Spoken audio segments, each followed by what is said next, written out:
Hello everyone. Welcome to another episode of Current Affairs MCQs. Let's start with previous day's practice question. The question was the annual status of education report 2024 is released by which of the following? Pratham Foundation, Niti Aayog, National Statistical Office, or Ministry of Education. The correct answer is option A, Pratham Foundation. After a prolonged decline due to learning losses during the COVID 19 pandemic, there has now been a modest recovery in foundational literacy and numeracy among school students. This is the key takeaway from the 14th Annual Status of Educational Report released by the Pratham Foundation, a non governmental organization.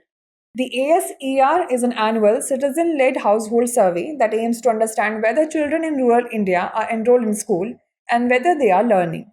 ASER has been conducted every year since 2005 in all rural districts of India. It is the largest citizen led survey in India. Hence, option A is the correct answer.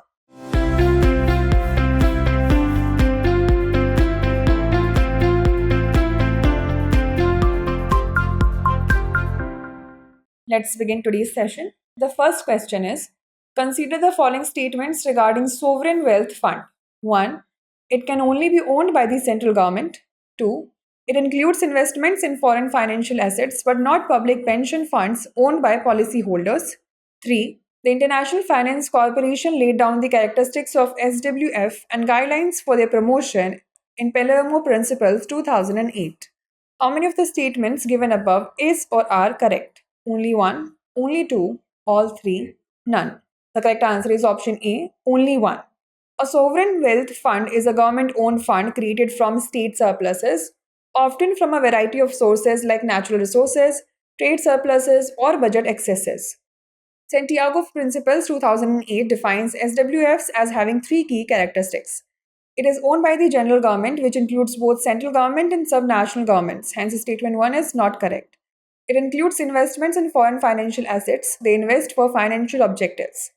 These key elements exclude public pension funds owned by policyholders and central bank reserve assets which are not invested. Hence, statement 2 is correct.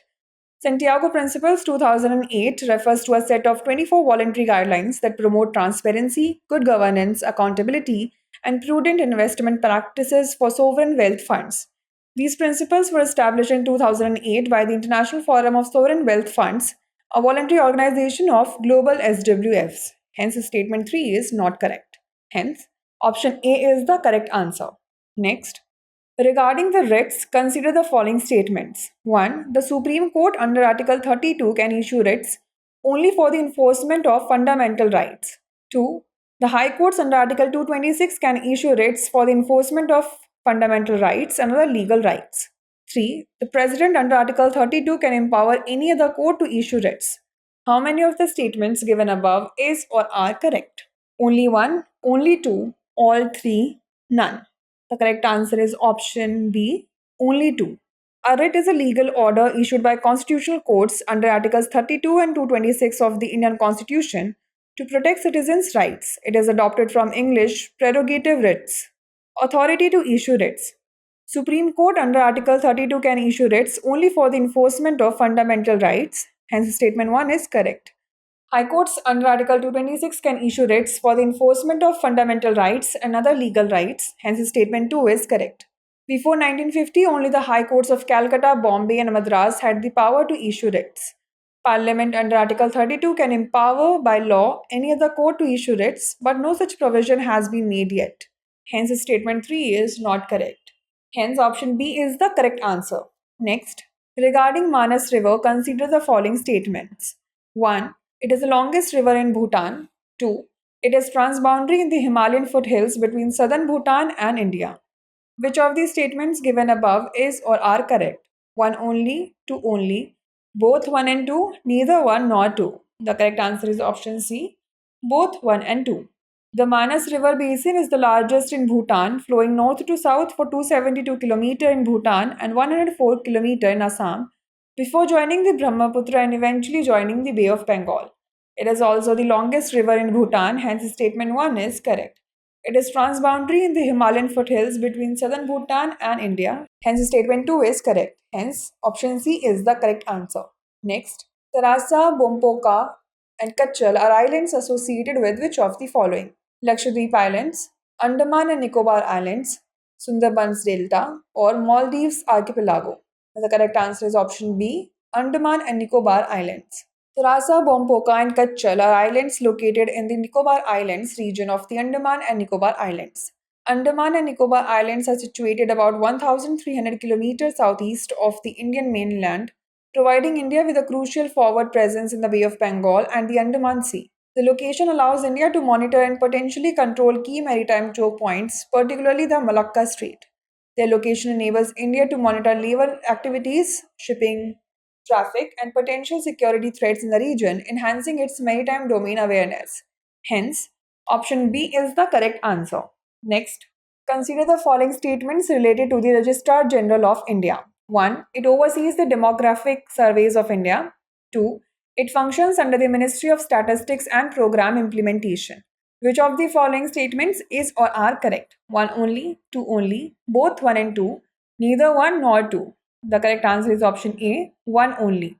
The Registrar General of India is a government authority responsible for collecting and maintaining demographic data in India, hence statement 1 is correct. It was established in 1961 mainly to conduct census operations across the country.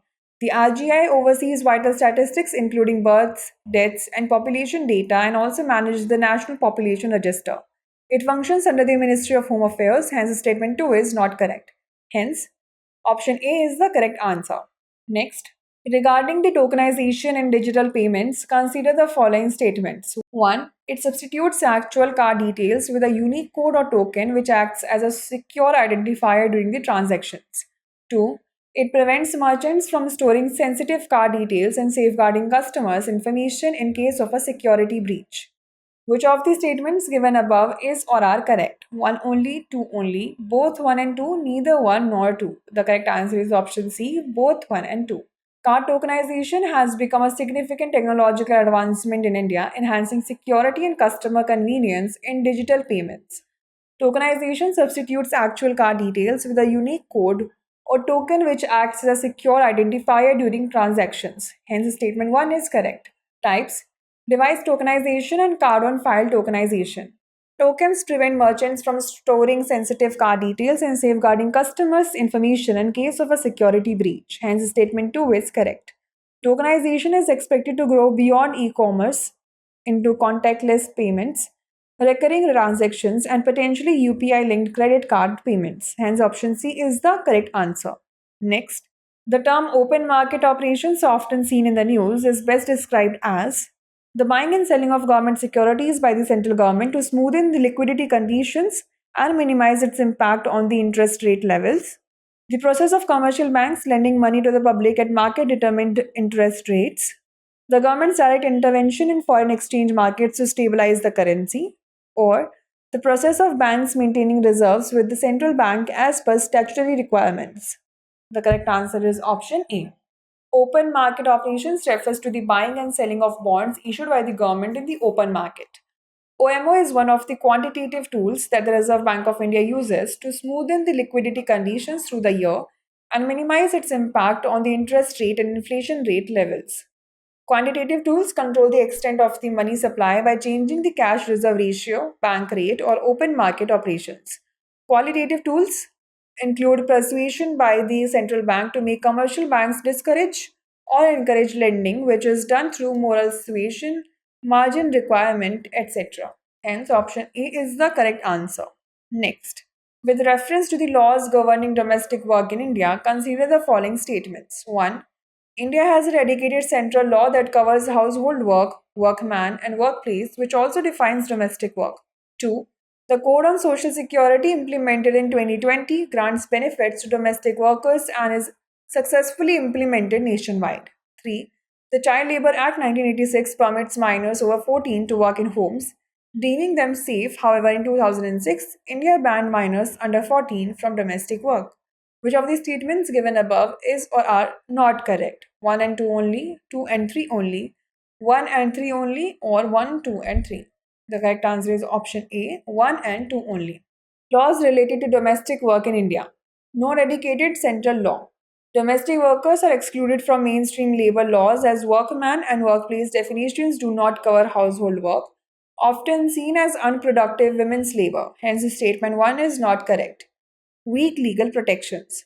Unorganized Sector Social Security Act 2008 provided some benefits but was later replaced by the Code on Social Security 2020, which has not been implemented. Hence, statement 2 is not correct. Minimum Wages Act 1948 recognizes domestic work, but only 10 states have set minimum wages for domestic workers. Sexual Harassment at Workplace Act 2013 recognizes domestic workers but lacks an enforcement mechanism. Child Labor Prohibition and Regulation Act 1986. In 2006, India banned minors under 14 from domestic work, deeming it hazardous child labor. But the Child Labor Act 1986 allows children over 14 to work in homes, considering them a safe place. Hence, statement 3 is correct. Hence, option A is the correct answer. Next, consider the following statements. 1. Urea is the primary fertilizer supplying nitrogen, while diammonium phosphate is the major fertilizer supplying phosphorus in India. 2. Ideally, the nitrogen to phosphorus use ratio should be 2:1, but it has widened to nearly 4:1 in Punjab and Haryana. Which of the statements given above is or are not correct? 1 only, 2 only, both 1 and 2, neither 1 nor 2. The correct answer is option D, neither 1 nor 2. Urea is the primary fertilizer supplying nitrogen, while diammonium phosphate is the major fertilizer supplying phosphorus in India. Hence, statement 1 is correct. Before the 1992 decontrol of phosphorus and potassium fertilizer prices, the DAP to urea retail price ratio was 2:1. But ad hoc pricing and subsidy policies drastically reduced subsidies on P and K, distorting this ratio. The nutrient-based subsidy scheme was introduced in 2010 to correct inter-product distortions in retail fertilizer prices, but urea has not been included in this policy even after 15 years. As a result, the retail price of urea has remained nearly unchanged, while the price of DAP is now almost 5 times that of urea, and muriate of potash cost at least 6 times more, leading farmers to overuse urea.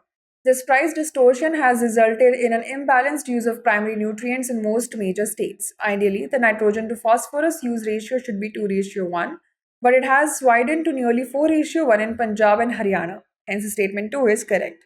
Hence, option D is the correct answer. The last question is, consider the following statements. Statement 1. The India-Bhutan Trade, Commerce and Transit Agreement was signed in 1972 to establish a free trade regime and duty-free transit for Bhutanese exports to third countries. Statement 2. India is Bhutan's leading trade partner, accounting for around 2/3 of Bhutan's total trade in 2022-23. Which one of the following is correct in respect of the above statements? Both the statements are correct and statement 2 is the correct explanation for statement 1. Both the statements are correct and statement 2 is not the correct explanation for statement 1. Statement 1 is correct but statement 2 is incorrect. Statement 1 is incorrect but statement 2 is correct. The correct answer is option B. The India-Bhutan Trade, Commerce and Transit Agreement was signed in 1972 and last revised in 2016, establishing a free trade regime and duty-free transit of Bhutanese exports to third countries. Hence, statement 1 is correct. India, as Bhutan's largest trading partner, contributed 73% of Bhutan's total trade in 2022-23, with bilateral trade reaching Rs 11,178 crore. Hence, statement 2 is correct. Both statement 1 and statement 2 are correct, and statement 2 is not the correct explanation for statement 1. Hence, option B is the correct answer. Now it's time for the practice question. Regarding the liquidity coverage ratio, consider the following statements. 1. The LCR is a ratio that measures the proportion of high-quality liquid assets that financial institutions hold. 2. The LCR was introduced as part of the Basel III reforms following the 2008 global financial crisis. Which of the statements given above is or are correct? 1 only, 2 only, both 1 and 2, neither 1 nor 2. Send the answer to this question in the comment section. Stay tuned for the next episode. Thanks for watching.